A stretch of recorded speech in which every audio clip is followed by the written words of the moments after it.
Very good afternoon to all of you my dear students. मैं फैज़ सिद्दीकी आप सभी का स्वागत करता हूं एक बार फिर से अपने YouTube channel English by Faiz sir में।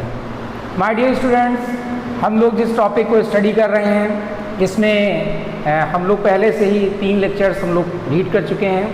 सिंटैक्स ऑफ द सेंटेंसेस जो एक बहुत ही इम्पॉर्टेंट चैप्टर है क्लास 12th और 11th के लिए, उसको हम लोग डे बाय डे कंप्लीट कर रहे हैं, जिसमें हमने सबसे पहले रूल्स ऑफ आर्टिकल्स को, रूल्स ऑफ नाउन को और रूल्स ऑफ प्रोनाउन को कंप्लीट कर लिया था।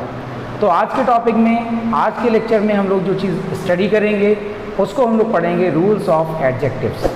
रूल्स ऑफ एडजेक्टिव की जब हम बात करते हैं तो सबसे पहले हमें पता होना चाहिए कि एडजेक्टिव क्या होता है। तो सभी जानते हैं, a word that modifies or qualifies a noun or that adds some meaning to noun or pronoun is considered as an adjective. Adjective वो शब्द होता है जो नाउन या pronoun की विशेषता बताता है सिंपल तौर पर। इसी के रूल्स को हम लोग स्टडी करने वाले हैं। तो चलिए देखते हैं सिंटैक्स में सबसे पहला एडजेक्टिव का कौन सा रूल है। आपके बोर्ड पर कई सारे रूल्स मैंने लिखे हैं पहले से ही, और उन सुविधा के लिए तो आप जो है एक एक करके उन रूल्स को अपनी कॉपी में नोट डाउन करेंगे और उनके एग्जाम्पल्स को हर रूल के नीचे कंप्लीट करते हुए चलेंगे। तो चलिए सबसे पहला नियम देखते हैं। हमारा सब फर्स्ट रूल जो है उसमें लिखा हुआ है कि एडजेक्टिव का प्रयोग सदैव उस नाउन या प्रोनाउन से पहले होता है जिसकी वह विशेषता बताता है। सिंपल सी बात है, हमारे जितने भी एडजेक्टिव्स हैं वो उस नाउन या प्रोनाउन से पहले यूज़ किए जाते हैं जिसकी वो विशेषता बताते हैं। एग्जाम्पल हम देखते हैं, आप समझ जाएंगे। मान लीजिए किसी जगह पर दिया गया है Ram is a boy good, तो ये सेंटेंस हम सभी जानते हैं गलत दिया गया है। Ram is a boy good, Ram एक लड़का है अच्छा। तो देखेंगे इसमें हमारा जो गुड ये वर्ड आया है ये एक एडजेक्टिव है जो राम की विशेषता बता रहा है, यानी कि बॉय की। ठीक है, तो कैसा बॉय है? गुड बॉय है। तो हम इस एडजेक्टिव को हमेशा उस नाउन या प्रोनाउन से पहले लिखेंगे जिसकी वो विशेषता बताएगा। तो यहाँ पर सेंटेंस क्या होना चाहिए? सही सेंटेंस होना चाहिए Ram is a good boy. तो किसी भी बेटा एडजेक्टिव का जो यूज होता है वो उस नाउन या प्रोनाउन से पहले किया जाता है जिसकी वो विशेषता बताता है। किसी भी एडजेक्टिव का प्रयोग उस नाउन या प्रोनाउन से पहले किया जाएगा जिसकी वो विशेषता बताएगा। चलिए अगला नियम देखते हैं, अगले रूल को समझेंगे। जब 2 एडजेक्टिव्स एक साथ दिए जाएं, सिंपल सी बात है, जब किसी वाक्य में हमारे 2 एडजेक्टिव्स एक साथ दिए जाएंगे तो ज़्यादा जो प्रभावशाली होगा उसको हम लोग बाद में लिखेंगे। ज़्यादा प्रभावशाली से क्या अर्थ है? आपने अक्सर कई बार लोगों से सुना होगा, लोग कहते हैं कि बताओ अक्ल बड़ी है या भैंस बड़ी है, और लोग जवाब देते हैं कि अक्ल बड़ी है। वास्तविकता में अक्ल बड़ी होती है। तो अक्ल का मतलब है मानसिक, यानी कि आपके जो मानसिक स्थिति को दर्शाने वाला एडजेक्टिव होगा वो ज़्यादा प्रभावशाली होगा और उसको हमेशा बाद में लिखा जाएगा। एग्जाम्पल देख लेते हैं। देखिए, मान लीजिए कहीं पर आया Ram is wise and fat. Ram कैसा? बुद्धिमान और मोटा है। 2 एडजेक्टिव्स हैं, एक जगह पे वाइज दिया, एक जगह पे फैट दिया है। तो एक जगह पर आया है यानी कि शरीर को प्रकट कर रहा है फैट, मोटा है, और कैसा है? बुद्धिमान। तो इसमें मोटा ज़्यादा इंपॉर्टेंट है व्यक्ति के लिए या वाइज ज़्यादा इंपॉर्टेंट है? तो आप जानते हैं, यानी कि मनोदशा को, यानी कि मानसिक स्थिति को दर्शाने वाला शब्द क्या है? वाइज। तो यहाँ पर हम लोग किसका यूज़ करेंगे? यहाँ पर हम सबसे पहले इस सेंटेंस को सही करके लिखेंगे। हम लिखेंगे Ram is fat and wise. इसको सही क्रम क्या होना चाहिए? Fat and wise. तो हमें यही ध्यान रखना है कि सबसे पहले जो ज़्यादा प्रभावशाली है वो एडजेक्टिव हमेशा बाद में लिखा जाएगा। रूल नंबर 3 की तरफ बढ़ते हैं। रूल नंबर 3 में हमारा देखेंगे, आप लोग पीछे लिखा हुआ है कि जो रूल नंबर 3 है उसमें हमने क्या जाना कि पॉजिटिव डिग्री जो होती है, यानी कि पीडी, पॉजिटिव डिग्री में एडजेक्टिव की मूल अवस्था का प्रयोग होता है, उसमें किसी अन्य चीज़ का यूज़ नहीं किया जाता, कोई चीज़ ऐड नहीं की जाती है, बस सो या एज के साथ में एडजेक्टिव को लिखा जाता है। एग्जाम्पल देख लेते हैं, जैसे मान लीजिए कहीं पर आया Ram is as wiser as you. Ram is as wiser as you. इस सेंटेंस में क्या गलती है, हम इस सेंटेंस में देखेंगे तो ये देखेंगे ई आर लगा हुआ है और एज आया। जहां एज और एज आएगा वहां पर हम समझ जाएंगे ये पॉजिटिव डिग्री है। पॉजिटिव डिग्री में हम क्या करते हैं, एडजेक्टिव की मूल अवस्था का यूज करते हैं, ना कि ई आर वगैरह लगाते हैं। तो हम लिखेंगे राम इज एज वाइज। क्या यहाँ लिखा जाएगा, एज वाइज लिखा जाएगा, एज वाइज एज यू। ये सेंटेंस हमारा सही हो जाएगा, जिसको हमें किस तरह से सही करके लिखना है ये हम समझ जाएंगे।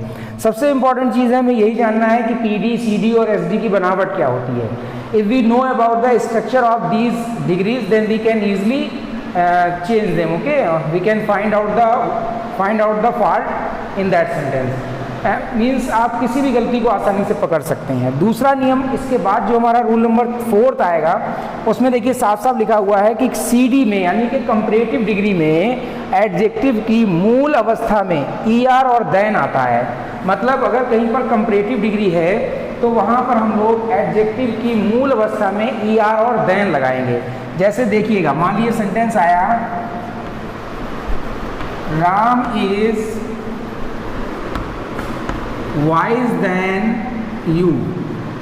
Ram is wise than you, Ram तुमसे ज़्यादा बुद्धिमान है। हम देख रहे हैं देन जहाँ पर आता है कंपैरेटिव डिग्री हो जाती है। तो यहाँ पर सही जो सेंटेंस होगा वो एडजेक्टिव की मूल अवस्था में क्या लग जाएगा, ई आर लगेगा, यानी कि वाइजर देन जो है वो कंपैरेटिव डिग्री को शो करेगा। तो बच्चों हमने क्या लिखा, राम इज़ वाइजर देन और यहाँ पर यू का यू, ये हमारा सेंटेंस करेक्ट हो जाएगा। तो हमने 4 सेंटेंसेस को अपने देखा और समझा कि किस तरह से इनको हम लोग करेक्ट करेंगे, किस तरह से हमारे एडजेक्टिव के रूल्स में इनको हम करेक्ट करेंगे या सही तरह से लिखेंगे। चलिए अगले सेंटेंस में आ जाते हैं और अगले सेंटेंस में बच्चों हम लोग देखेंगे कि किस तरह से हमारे और रूल्स को यूज़ किया गया है। अगला नियम देखिए, सुपरलेटिव डिग्री में एडजेक्टिव की मूल अवस्था में ईएसटी जोड़ते हैं और उससे पहले दा आता है। यानी कि सुपरलेटिव डिग्री होगी तो एडजेक्टिव की मूल अवस्था में एक तो हम ईएसटी लगा देंगे और उसमें उससे पहले दा का यूज़ किया जाएगा। ठीक है, तो उससे पहले दा का यूज़ करेंगे। चलिए देखते हैं सेंटेंस को, आप समझेंगे। जैसे मान लीजिए कहीं पर आया she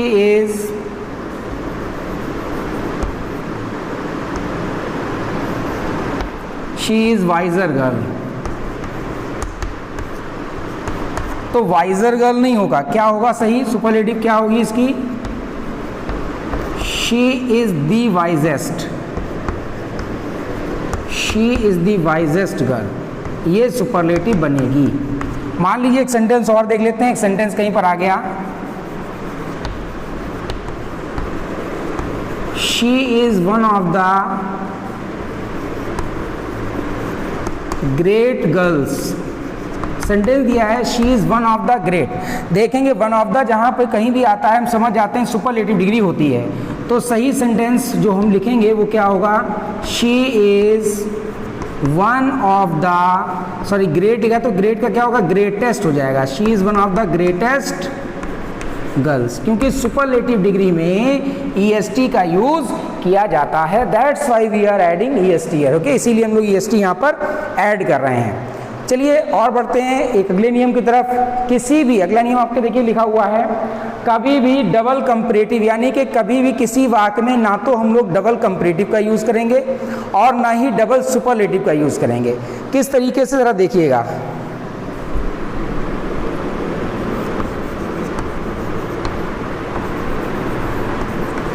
He is more smarter than you। Sentence लिखा है ही इज मोर स्मार्टर। देखिए मोर भी दे दिया और स्मार्टर भी दे दिया, तो ये मोर तो गलत दिया गया है क्योंकि स्मार्ट में ईआर पहले से स्मार्ट में ईआर लगा तो वही कंपैरेटिव है। तो सही करके हम क्या लिखेंगे, he is smarter than you. More का यूज नहीं किया जाएगा। ठीक है, एक और सेंटेंस देख लेते हैं। He is the most wisest boy, वो सबसे बुद्धिमान लड़का है। देखेंगे इसमें सेंटेंस में, देखिए मोस्ट भी दे दिया, वाइजेस्ट भी दे दिया, तो सीधी सी बात है वाइजेस्ट में तो ईएसटी, वाइज में ईएसटी लग ही जाता है। क्या लिखेंगे? He is the wisest. Superlative में मोस्ट लगाने की आवश्यकता यहाँ पर नहीं है। He is the wisest boy. ठीक है, ये हमारा सेंटेंस हो गया करेक्ट। तो बढ़ेंगे अपने अगले सेंटेंस की तरफ। चलिए देखते हैं नेक्स्ट रूल हमारा हमसे हमारा नियम है। देखिए आपको ध्यान रखना है कि अगर कहीं पर इल्डर आ जाए या इल्डेस्ट आ जाए, इल्डर और इल्डेस्ट का प्रयोग रक्त संबंधों के लिए किया जाता है। रक्त संबंध कौन से? जो एक ही पिता की संतानें हों, जैसे ब्रदर है, सिस्टर है, इस तरह से। और गैर रक्त संबंधों के लिए जो हमारे मतलब रक्त संबंधी नहीं हैं, उनके लिए हम लोग किसका यूज़ करते हैं? ओल्डर, ओल्ड, ओल्डर और ओल्डेस्ट का यूज़ करते हैं। ध्यान रखिएगा, ओल्ड, ओल्डर और ओल्डेस्ट का प्रयोग गैर रक्त संबंधों के लिए जो हमारे खून के रिश्तेदार ना हों, और इल्डर और इल्डेस्ट का प्रयोग रक्त संबंधों के लिए किया जाता है। चलिए देखते हैं एग्जाम्पल किस तरह से होगा। मान लीजिए किसी जगह पर, यहाँ नीचे एग्जाम्पल्स हम लोग लिख रहे हैं, देखेंगे इल्डर तथा इल्डेस्ट का प्रयोग रक्त संबंधों के लिए, जबकि ओल्डर तथा ओल्डेस्ट का प्रयोग गैर रक्त संबंधों के लिए किया जाता है। तो सेंटेंस मान लीजिए कैसे आएगा, आप देख लें।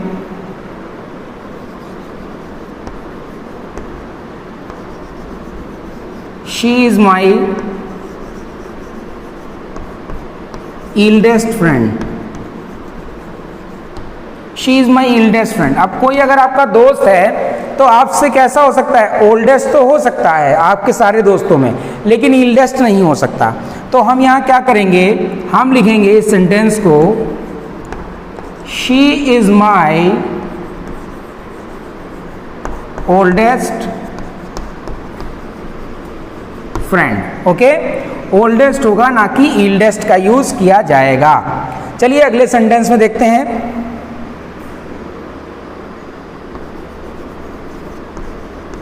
कहीं पर आ गया, my brother is older to मी।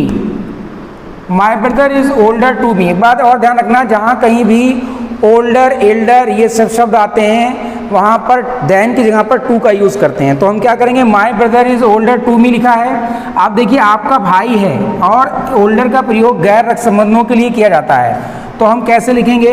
इस सेंटेंस को सही करके हम लिखेंगे, my brother is elder to me. My brother is elder to me. चलिए एक और सेंटेंस की तरफ, अगले नियम की तरफ बढ़ते हैं। अगला रूल हमारा कह रहा है कि आल के बाद, किसके बाद? आल के बाद तथा होल से पहले दा आता है, यानी कि एडजेक्टिव जो आल है उसके बाद दा का यूज करेंगे और होल से पहले यूज करेंगे। सेंटेंस हम यहां पर देखिए लिख रहे हैं, whole the village was sad. पूरा गांव दुखी था। तो देखेंगे होल से पहले दा आता है, तो यहां क्या सही शब्द होगा? The whole village, the whole village was sad. ये सही आंसर है, द होल विलेज, ना कि होल द विलेज। ठीक है, एक और देखते हैं। सेंटेंस लिखा है आल के बाद का। आल के बाद हमेशा दा का यूज करते हैं। किसके बाद? आल के बाद। चलिए यहीं पे एग्जाम्पल देते हैं, वहां पर जगह नहीं है तो देख लेते हैं। मान लीजिए कहीं पर दे दिया,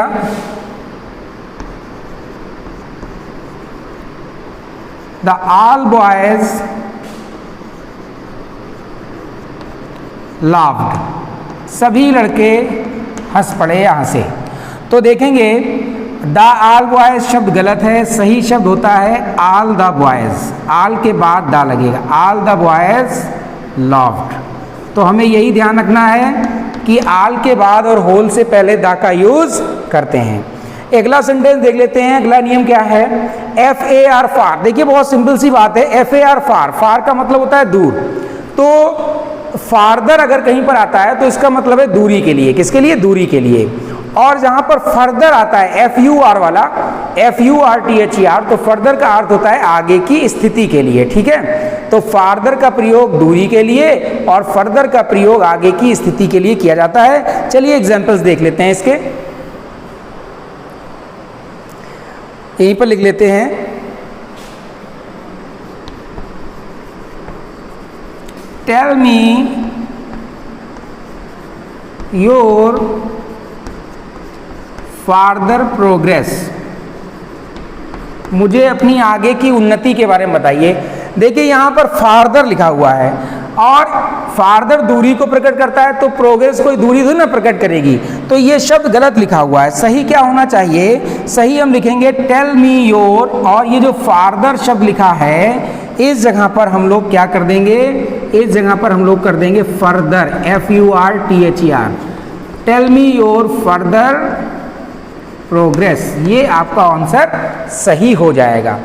नेक्स्ट रूल की तरफ बढ़ते हैं, आखिरी नियम है, that is the most important rule ever, सबसे ज्यादा इंपॉर्टेंट रूल है, इसको हमें ध्यान भी रखना है। देखिए older, Elder, preferable, junior, senior, inferior, superior का प्रयोग कंपैरेटिव डिग्री में किया जाता है। ये जितने वर्ड हैं इनका यूज कंपैरेटिव डिग्री में करेंगे और इनके साथ देन के स्थान पर टू का यूज करते हैं। एग्जाम्पल हम यहीं पर ले सकते हैं, देखिए लिखा हुआ है माई ब्रदर इज ओल्डर, मान लीजिए यहाँ पर लिखा होता than, my brother is older than, ठीक है, मी, तो ये देन हट जाता और देन यहाँ पे क्या लगाते, टू का यूज करते।